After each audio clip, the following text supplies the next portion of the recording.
What is happening, everyone, and welcome to this video. My name's Hayden Davidson.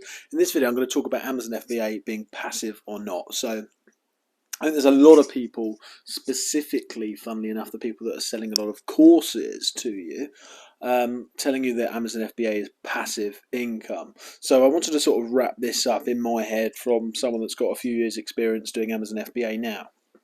So look, but it's important to remember that I'm at my stage, and then there's others that have been doing this for years and years and years. And it might be a lot more passive for them, but I'm just talking from my experience and from the people that I know right now in this video.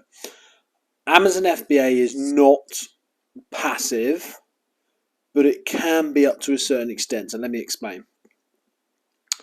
Once you've put in the foundations for the business, and what I mean by that is if you're doing a business model like online arbitrage, right, then you need to put your systems in place to get that automated up to a certain extent. I know a big seller, Thomas Parkinson, that apparently works an hour a week on his UK online arbitrage business, so that's pretty passive, but he's got a huge team. For the most part, if you're doing a model like that, reselling, online arbitrage, wholesale, up to a certain level, say 20, 30, 40,000 a month, it's probably not going to be that passive. It's probably going to be a fair few hours a day, or at least 2 or 3 hours a day, I would say. Once you get the right team in, right, once you get a certain amount of virtual assistants, which is very possible, then you could have that to a better level, right? Now, that's my understanding. As in, like, you could have outsourced it to a majority. But until you take someone on, which is what I'm thinking about at the moment, to actually replace you.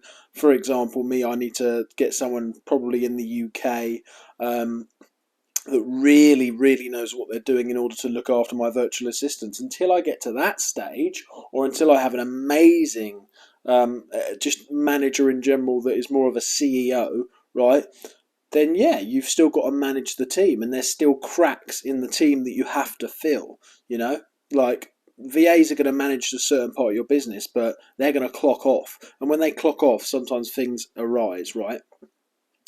But the more sort of PL sort of stuff, or whatever stuff you're doing with your own listings, I think that can be more sort of passive. But at the same time, you've got same issues. You've got the same amount of issues, just in different areas.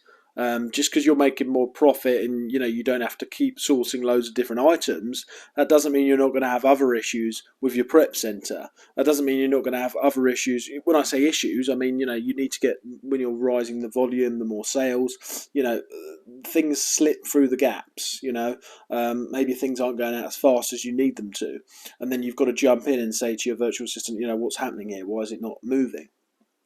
Perhaps you're launching new products, and it just takes your expertise to open the accounts that you need with them brands or with them wholesalers in order to get them products. Therefore, you're stepping in again.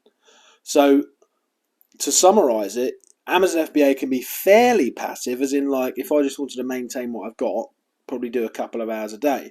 But if you want to grow the business, then it's considerably more, in my experience, considerably more. And you've seriously got to take into account your maintenance, which, until you get an amazing manager that is probably working in your country to maintain it, which I'm thinking about, and that's some great advice that Matthew Wright gave me, multiple 7-figure seller that advised me that, then you're going to be looking after the cracks, the cracks that arise in the businesses. However, if you just want to maintain it and do a couple of hours a day, you can do that. But then you've got to take into account the fact that if you want to keep growing the business, you've got to be you've got to be in charge of the growth as well as the maintenance of the business. So just a few things to consider there. Is Amazon FBA passive income? No, it's not. But you could build it to that stage, I believe, once you're probably a few years in.